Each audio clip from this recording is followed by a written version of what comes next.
What's up, Cool Nation? It's me, Coolness17. The coolest of the cool. That's me, and it's still Christmas month. It's still, like we're celebrating Christmas still, so, still gonna suffer through these awful films, Still gotta suffer. You remember the Christmas light? That awful film special that I reviewed like a few months ago. Remember that crap? Well, they somehow, I don't know how, but somehow they made a goddamn sequel. A sequel to the Christmas light. I don't believe it myself, but guys, it's worse than the original.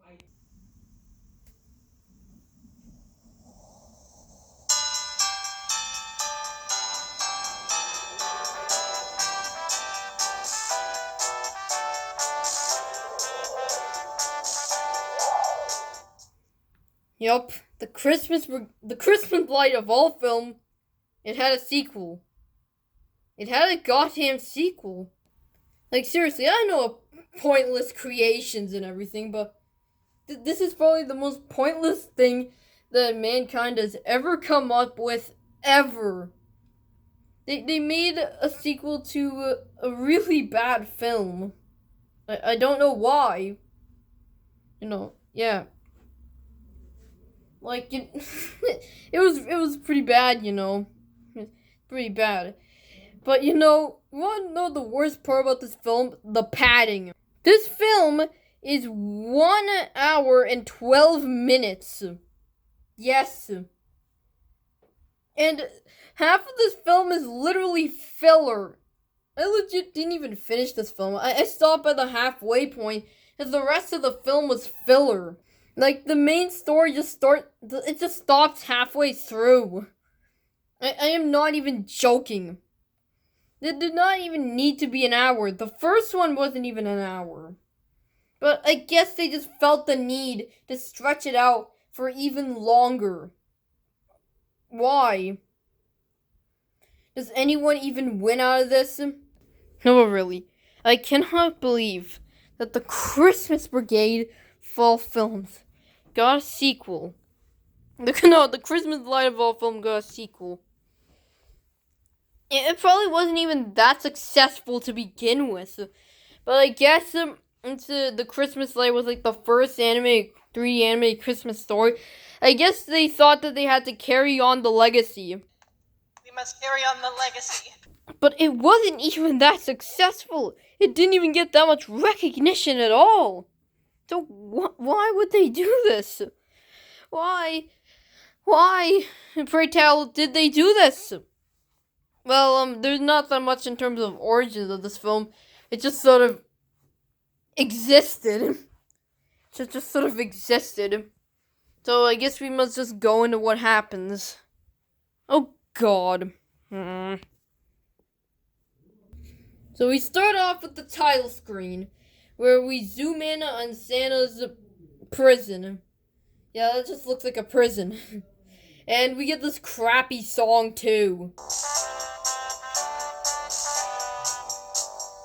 Christmas Brigade brings the magic of Christmas to every day of the year. That's right! Let me guess, they're gonna play this piece of crap song every single 20 minutes.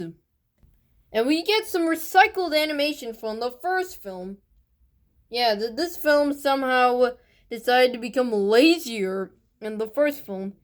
You probably thought that was impossible, but they actually managed to do it somehow.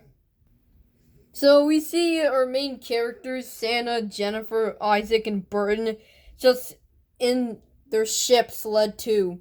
And by the way, for some context, I think you should just watch, my review of, the first film. Apparently this universe has continuity. Their plan, what is it? This music! Captain Burton What the here hell of is the this Christmas music? Brigade. Our mission is to patrol the skies above the planet Earth and bring the magic of Christmas to every single day of the year. That is just really pointless. Yeah, and the parents, they'll probably, they'll pretty much every single person who has kids will probably be poor if that happened. Also, that plan just gave me flashbacks to like that Fairly Odd Parents episode where Timmy wishes it was Christmas every day of the year, and then everyone just gets tired about it. One of the worst parts about this film, in my opinion, is that it only takes place in a few places. We're either just, most of the time we're either in Sled 2, the villain's ship, which we'll get to later, and Santa's office. And that's the end of that thought. I mean, usually we see something else, but yeah. Also, we see one of the members of the Christmas Brigade, who is called, who is it? I don't know who it is.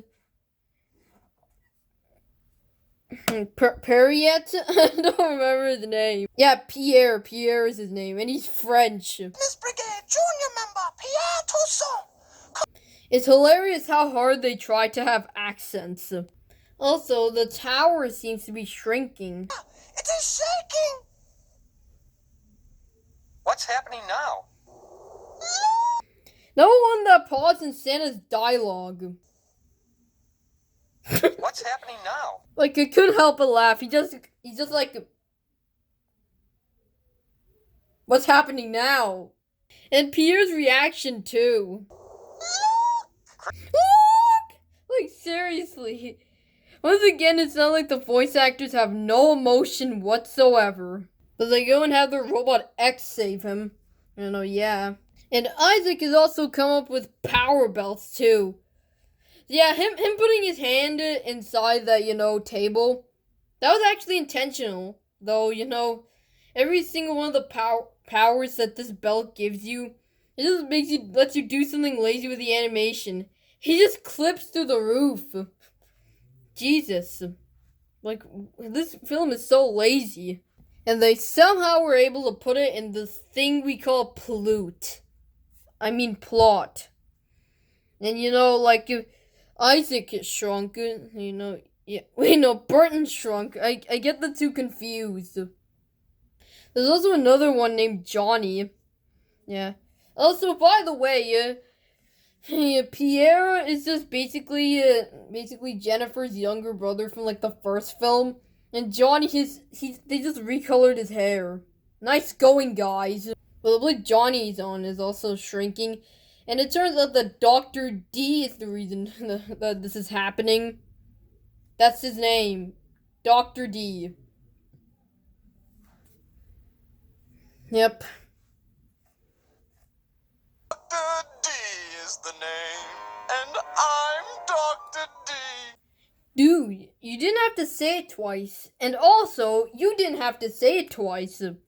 But he's shrinking all these landmarks and building a Wonders of the World collection. So Isaac goes there to stop him. So Isaac goes to Dr. D's place, but Dr. D just puts a mine cloud above Isaac. I think that's what they call it. But then Dr. D shows up in Santa's office with his wiggly arms and legs. Seriously. Like, look at his noodle arms and noodle legs. But Santa gets shrunk by Dr. D's shrink ray. So Jennifer tries to call Isaac. And since Isaac mind control, he's like, no, screw you, go away.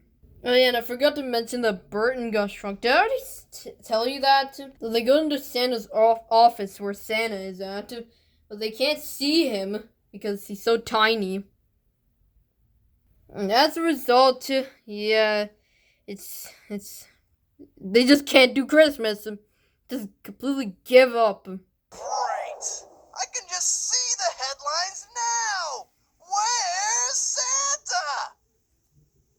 Or even worse, no Christmas this year! Oh.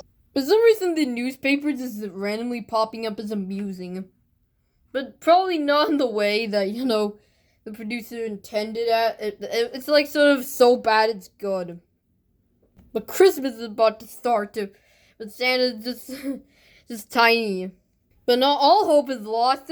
He finds a beetle, and What this beetle is so interested in is the fact that she only lived for 21 days.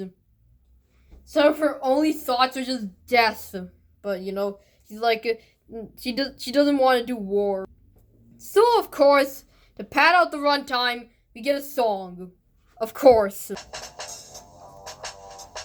Beatles only God, the Beatles only God, the Beatle only lives 21 days.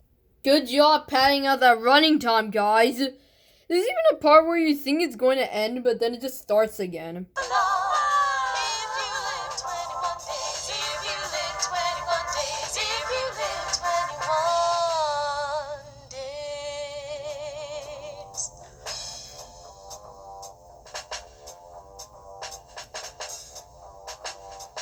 Beatles only got. Thought it was gonna end? Nope, it's starting again. But then we get an epic battle. It's Jennifer and Isaac go. No, Isaac. Oh my god, why do I keep getting them confused? Jennifer and Burton go after Dr. D and his ship. And this scene just goes on practically forever. But Jennifer and Burton win and they get back Isaac. That's the end of the film. Or so you think. After Dr. D is eliminated, we get filler. Get just filler. And there's just a Christmas party with Santa and his buddies, What we get first is Jennifer and her sister Amy just singing a bunch of songs. They just sing Christmas songs. I won't play them because of copyright, but this is just filler. But then even worse, they just recap the events of the first film. If you want to see me talk about that, then go check out my video about it. But this is the thing that you would usually tell in a recap or something. But they just sit there for like a few minutes talking about the first film and what happened in it. Like, seriously, that's probably a first for like the film industry. And then we just cut back to Jennifer and Amy singing about Christmas songs. And that's it. That's the end. This is worse than the first one. So one of my thoughts about this, well, yeah, it's bad. It's just bad. My worst problem with the film is how padded and bloated it is, Like, halfway into the film, it ends, and we just get filler. Just filler that doesn't even surface the story, doesn't even, try to connect to it. No. It's just filler. And the stupidest part is when they just recap the first film. Has that ever happened? Like, imagine in Avengers Endgame, once the main story ends, it's like, okay, here's what happens in Infinity. Imagine if that happened. Like, why? Just why? So yeah, and the story itself, like the actual story, is just boring too. The animation is kind of a step up from, the first one, though just barely. And the voice actors still give the same emotionless performance too. Like, seriously, I don't even remember how it was in the Christmas light. Like, I forgot how it was in there, but I think that's even worse in this film, if that's even possible. Like, they recast Santa too, but like, you can barely notice. It sounds exactly the same. I guess they really were trying to find the most emotionless in the business. Overall, awful film, 0 out of 10. So yeah, don't do drugs and stay in school, and yeah, don't watch this film.